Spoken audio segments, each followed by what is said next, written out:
നമ്മുടെ നരേന്ദ്രമോദിയുടെ കഴിഞ്ഞ 10 വർഷമായുള്ള നമ്മുടെ രാജ്യത്തെ മുന്നോട്ട് നയിക്കുന്ന പ്രവർത്തനങ്ങളിൽ ആകൃഷ്ടരായി രാജ്യത്തിലെ പല ഭാഗത്തു നിന്നും നിരവധി മേഖലയിൽ പ്രവർത്തിക്കുന്ന പ്രമുഖർ ആ ഭരണത്തെ പിന്തുണ നൽകിക്കൊണ്ട് മുന്നോട്ട് വരികയാണ്. ഒരുപക്ഷേ കക്ഷി രാഷ്ട്രീയത്തിന് അതീതമായി ഭാരതം ലോകത്തിൽ 1-ാം സ്ഥാനത്ത് എത്തണമെന്ന് ആഗ്രഹിക്കുന്ന കലാ കായിക മേഖലകളിൽ നിന്നൊക്കെയുള്ളവർ, ശാസ്ത്രജ്ഞന്മാരൊക്കെ തന്നെ ആ മുന്നേറ്റത്തിൻ്റെ പങ്കാളിയാവുകയാണ്. നമുക്കറിയാം, നമ്മുടെ മലയാളികൾക്ക് ഏറ്റവും പ്രിയപ്പെട്ട, ഇന്ത്യയിൽ ഏറ്റവും പ്രശസ്തയായിട്ടുള്ള ചലച്ചിത്ര താരവും നർത്തകിയൊക്കെ ആയിട്ടുള്ള നമ്മുടെ പ്രിയപ്പെട്ട ശോഭന മാഡം നാളെ നരേന്ദ്രമോദിയെ കാണുന്നുണ്ട്, അദ്ദേഹവുമായി വേദി പങ്കിടുന്നുണ്ട്. അതോടൊപ്പം തന്നെ ശ്രീ രാജീവ് ചന്ദ്രശേഖർജിയുടെ വിജയം കേരളത്തിൻ്റെ മുന്നേറ്റത്തിന് ഏറ്റവും മുതൽക്കൂട്ടാകുമെന്ന് കലാരംഗം കാണുന്നു. അതുമായി ബന്ധപ്പെട്ടാണ് തിരുവനന്തപുരത്ത് എത്തിച്ചേർന്നിട്ടുള്ളത്. നമ്മളോട് സംസാരിക്കുന്നത് എല്ലാവർക്കും എൻ്റെ ഹൃദയം നിറഞ്ഞ വിഷു ആശംസകൾ. ഇതെൻ്റെ very special Vishu because after A long time, കുറേ വർഷങ്ങൾ കഴിഞ്ഞിട്ടാണ് കേരളത്തിൽ എനിക്കിപ്പോൾ Vishu.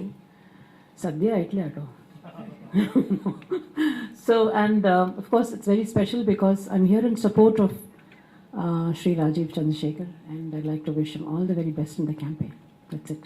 Nala Modi ji function lum I'm an invitee. So yeah, wishing everybody a very happy Vishu.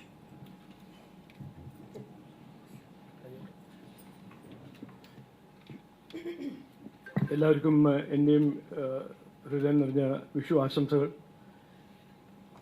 എല്ലാവർക്കും അറിയാം, ശോഭന ഒരു ഐക്കോണുമാണ്, നമുക്കെല്ലാവർക്കും ഒരു ഇൻസ്പിറേഷൻ തരുന്ന ഒരു സ്റ്റാറുമാണ്.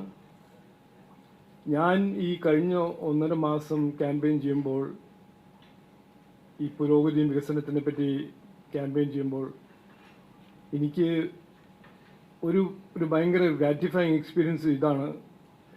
എല്ലാ വാക്സ് ഓഫ് ലൈഫ്, സൊസൈറ്റിയിൽ നിന്ന് എല്ലാ ഏരിയസിൽ നിന്നും നമ്മൾ എല്ലാ 7 അസംബ്ലി സെഗ്മെൻറ്റ്സിലും ഈ പുരോഗതിയും വികസനവും, ഇവിടെ ഒരു മാറ്റം വേണമെന്ന് എല്ലാവർക്കും ഒരു ഫീലിംഗ് വന്നിട്ടുണ്ട്. എല്ലാവരും അതുതന്നെയാണ് പറഞ്ഞത്, ഒരു മാറ്റം വേണം, ഇവിടെ ഒരു പുരോഗതിയും വികസനത്തിൻ്റെ ഒരു പുതിയ രാഷ്ട്രീയം വേണം.